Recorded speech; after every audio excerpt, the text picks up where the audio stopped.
হে developers, কেমন আছো সবাই? আশা করি সবাই ভালোই আছো। নতুন আরেকটা ভিডিওতে তোমাদের স্বাগতম। তো আমাদের কালকে কিন্তু আমরা অনেকটা করে ফেলেছিলাম, এবং আমরা একটু ফিগমা ডিজাইনটা যদি একটু দেখি তাহলে আমাদের স্টেপ বাই স্টেপ করতে আরও সুবিধা হবে। ওকে ফাইন, আমি ফিগমা ডিজাইনটা একটু বড় করে নিলাম, এবং এটার জন্য আমি একটা কাজ করতে পারি। আমি একটু ডেইজিওর কাছে চলে যেতে পারি, এবং ডেইজিওতে যাওয়ার পরে আমরা এখানে একটু সার্চ করতে পারি ন্যাপবার। ঠিক আছে, তো ন্যাপবার লিখলে কিন্তু আমাদের এখানে অনেক ন্যাপবার চলে আসবে। আমরা একটু চেষ্টা করব রেসপন্সিভ ন্যাপবারটা ইউজ করার জন্য। ঠিক আছে, তো এখানে আমাদের একটা ন্যাপবার ড্রপ ডাউন আছে, এখানে আছে রেসপন্সিভ। ওকে, এই রেসপন্সিভটা যদি ইউজ করি তাহলে কিন্তু আমাদের জন্য একটু বেটার হবে। তো আমরা এখান থেকে রেসপন্সিভ ন্যাপবারটা নিয়ে নিলাম, এবং দেখো এখানে এখানে কিন্তু একটা লোগো আছে যেটাকে আমরা নাম দিয়েছি। এটা আমি আমার নাম ইউজ করেছি, তোমরা অন্য কারো নাম ইউজ করতে পারো কিংবা নিজের নাম ইউজ করতে পারো, কোনো সমস্যা নেই। তো আমি এখানে একটা নাম নিয়ে নিয়েছি, বা একটা লোগো যেটা বলতে পারো, এবং এপাশে একটা কি আছে, বাটন। তো সরাসরি আমি আমার কম্পোনেন্ট মানে কোডে চলে যাব, এবং এখানে যাওয়ার পরে একটা কম্পোনেন্ট বানাবো। ঠিক আছে, এখানে কম্পোনেন্ট COMPONENTS কম্পোনেন্টস বানালাম, এবং এরপরে কম্পোনেন্টসের ভিতরে একটা ফোল্ডার বানালাম যেটার নাম দিলাম কি, ন্যাপবার, NAVBAR, ন্যাপবার। ওকে, এই ন্যাপবারের ভিতরে একটা ফাইল বানালাম, NAVBAR ন্যাপবার .jsx। এখানে RSC দিলাম এবং একটু ট্যাব চাপলাম, RSC দিলাম, ট্যাব চাপলাম, একটা বয়লার প্লেট চলে আসলো আমাদের। এবং আমরা কি করব, এরপরে এখান থেকে হচ্ছে আমরা যেটা আনছি সেটাকে এখানে পেস্ট করে দিলাম, কন্ট্রোল F মারলাম, এবং এটাকে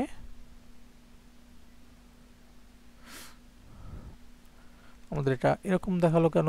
আমরা যদি আরেকবার একটু পেস্ট করি, কন্ট্রোল শিফট F, এখানে একটা ক্লাস দেখাচ্ছে, কিন্তু আমরা ক্লাস নেম যদি ইউজ করি তাহলে মনে হয় এটা ক্লাস NAME নেম। আচ্ছা, ক্লাস নেম ইউজ করলে কি এটা দেখাবে? আমরা যদি একটু দেখি। ওকে, আমাদের যে ন্যাপবারটা ইউজ করেছি ওটা আমরা কি করব, মেইন লেআউটের ভিতরে ওটা দেখাবো। ঠিক আছে, তো এটাকে আমরা সরাই ফেললাম, এবং এখানে লিখলাম ন্যাপবার, NAVBAR। ওকে, ন্যাপ লিঙ্ক কেন লিখছি, আমরা লিখবো তো ন্যাপবার, NAVBAR। কম্পোনেন্টটা দিলাম এবং সেভ করলাম, এটাকে এখান থেকে ফেলে দিলাম। ওকে, এবার যদি যাই তাহলে কিন্তু আমাদের যে ন্যাপবারটা এটা কিন্তু আমাদের চলে আসছে।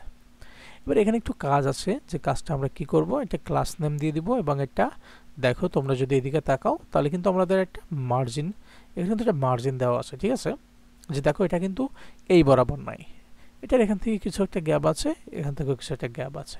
তো গ্যাপটা আমরা কি করে তৈরি করতে পারি, যে ডিপের ভিতর আছে, যেহেতু মেইন ডিপ এটা আমাদের, কিংবা মেইন লেআউটের ভিতর যে মেইন ডিপটা থাকে সেটাকে ধরবা। এখানে কি করবা, ক্লাস নেম দিবা,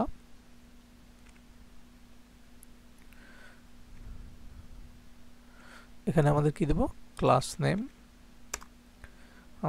আমরা কি দিতে পারি, ক্লাস নেম দিতে পারি, উইথ দিতে পারি 90%, এবং MX করে দিতে পারি অটো। তাহলে আমাদের মনে হয় এটা একটু সরে আসা কথা ছিল, উইথ 90% MX অটো। আচ্ছা, আমরা এখানে একটা উইথ ইউজ করতে পারি, কিংবা এখানে কন্টেইনার ইউজ করতে পারি, CONTA কন্টেইনার, এবং ম্যাক্স অটো দিয়ে দিলাম। তাহলে কিন্তু এটা দেখো দুপাশ থেকে একটু সরে আসছে। ঠিক আছে, তো এরপরে যদি আমরা দেখো এটা যতই ছোট না করি না কেন, এটা কিন্তু রেসপন্সিভ যেরকম ছিল সেরকম আছে। তো 100%-এ রাখলাম। আর এই যে এখানে আমরা কিছু একটু মানুষ করব, যেটা কি করব, আমরা ন্যাপবারের ভিতর চলে যাব, এবং এখানে যাওয়ার পরে যে ডেইজি ইউআই লেখাটা ছিল সেটাকে আমরা একটু খুঁজে বের করব, কারণ ওইখানে আমাদের লোগোটা দিব। আর এটা যেহেতু বাটন না, সেহেতু আমরা বাটনটাকে এখান থেকে ফেলে দিব, এবং এখানে দিয়ে দিব নিজের নাম, নামটা দিয়ে দিলাম।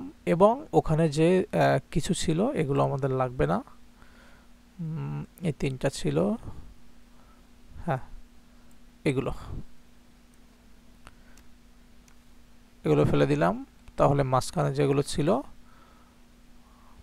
এগুলো আমাদের চলে যাওয়ার কথা ছিল, কিন্তু আমাদের হয়তো মিস্টেক করছি, এটা আমাদের ফেলে দেওয়া উচিত ছিল।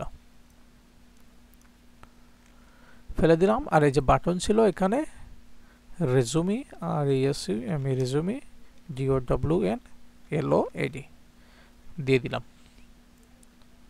এই যে তাহলে কিন্তু আমাদের যে প্রজেক্টটা ছিল দেখবা তার মতো হয়ে গেছে। আমাদের ডাউনলোড রেজুমি ছিল, আমাদের উল্টাটা লিখছি, সেটা আছে রেজুমি ডাউনলোড। আর এই টেক্সটটা একটু বোল্ড ছিল, ব্ল্যাক ছিল। যেহেতু বোল্ড ছিল আমরা ওটাকে বোল্ড করে দেবো, তাহলে এটাকে 2XL করে দিলাম। আর এবং এখানে কি লিখলাম, FONT ফন্ট BOLD বোল্ড লিখলাম। আর এই যে রেজুমি ডাউনলোড, এটা ছিল হচ্ছে ডাউনলোড রেজুমি। ওকে, এবার যদি আমরা একটু দেখি তাহলে আমাদের লেখাটা কিন্তু কি হয়েছে, একটু বোল্ড হয়েছে এবং ডাউনলোড যে রেজুমিটা ছিল সেটা কিন্তু চলে আসছে। আর এইখানে যে ডাউনলোড রেজুমিটা ছিল সেটা যদি একটু খেয়াল করো, সেটা হচ্ছে এটা একটু রাউন্ডেড ছিল, কিন্তু আমাদের এটা কিন্তু রাউন্ডেড নাই। তার জন্য কি করতে হবে, আমাদের এটা একটু রাউন্ডেড করতে হবে। তো আমরা কি করতে পারি, BTN রাউন্ডেড কি দিতে পারি, ফুলও ইউজ করতে পারি এবং অন্য কিছু ইউজ করতে পারি, সেটা হচ্ছে 4XL। যদি দিয়ে দেখি, এই দেখো আমাদের কিন্তু রাউন্ডেড হয়ে গেছে। কিন্তু এটা একটু কালো ছিল, কিন্তু আমাদের সেটা একটু মানে কেমন মানে লাইট লাগছে। এই জন্য আমরা কি করব, বর্ডার দিয়ে দিব। বর্ডার দিলে আমরা কিন্তু বর্ডার কিন্তু 1 পিক্সেল দিয়ে দিই। Border 1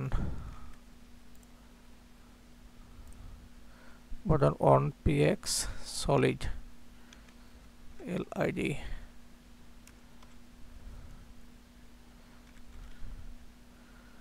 border solid। ওকে, আমাদের এখানে হচ্ছে বর্ডারটা বর্ডার 1 বর্ডার সলিড না দিয়ে আমরা ব্ল্যাক যদি দিই, হ্যাঁ, তাহলে আমাদের কিন্তু এই যে দেখো এইটার মতো চলে আসছে। ঠিক আছে, তাহলে ন্যাপবারটা কিন্তু আমাদের মোটামুটি কমপ্লিট। এটা যতই ছোট না করি না কেন, এটা কিন্তু দেখো রেসপন্সিভ কোয়ালিটির হচ্ছে। ঠিক আছে, আমরা ফুল রেসপন্সিভের সাথে কাজটা করব। দেখি এটাকে যদি একটু ছোট করি তাহলে কিন্তু আমাদের রেসপন্সিভ হচ্ছে কিনা সেটাও আমরা কিন্তু ওখানে সুন্দরভাবে দেখতে পাবো। ছোট করলাম, তো এখানেও দেখতে পাচ্ছ আমাদের কিন্তু ফুল রেসপন্সিভ। এটা এই যে এক্সট্রা লার্জ, তার মানে আমাদের নাম্বারটা কিন্তু মোটামুটি ফুল রেসপন্সিভ হয়ে গেছে। তো এরপরে যে এরপরে যদি আমরা একটু দেখি, তারপরে একটা কি আছে, তারপরে আছে আমাদের এখানে একটা সেকশন আর এই পাশে আরেকটা সেকশন এখানে একটা ইমেজ আছে এবং এখানে কি আছে, এখানে বিকাম এ ডেভেলপার একটা H2 বলা যেতে পারে, তুমি H অনও দিয়ে করতে পারো, কোনো সমস্যা নেই। আর এখানে একটা P ট্যাগ আছে আর তার নিচে একটা বাটন আছে, যে বাটনটা তুমি এখন বানিয়েছো। তো সেম টু সেম বাটন তোমরা যদি এখান থেকে কপি করে নিয়ে আসো তাহলে এটা আই থিঙ্ক হয়ে যাবে। আর এখানে একটা ছবি আছে, তার মানে এটা কোনো ব্যাপারই না, এটা আমাদের পরবর্তী ভিডিওতে কমপ্লিট করব। সো আজকের ভিডিওটা এ পর্যন্ত। যদি ভালো লাগে, নতুন করে কিছু বলার নেই, অবশ্যই কমেন্ট করো এবং সেই কমেন্টটা যেন আমার জন্য একটা চ্যালেঞ্জ থাকে, যে আসলে আমি পরবর্তীতে কি এক্সপেরিমেন্ট করে তোমাদের জন্য আনতে পারি এবং সেটা তোমাদের বুঝতে সুবিধা হয় এবং তোমরা সেটা জানো না, সেরকম একটা চ্যালেঞ্জ আমাকে ছুড়ে দাও। আমি সেরকম একটা বিষয় নিয়ে তোমাদের সামনে হাজির হব। তো ততক্ষণ ভালো থাকো, সুস্থ থাকো আর বেশি বেশি করে শেয়ার করো। সো আই হোপ তোমরা ভিডিওটা এনজয় করেছো। Thank you very much. Have a nice day.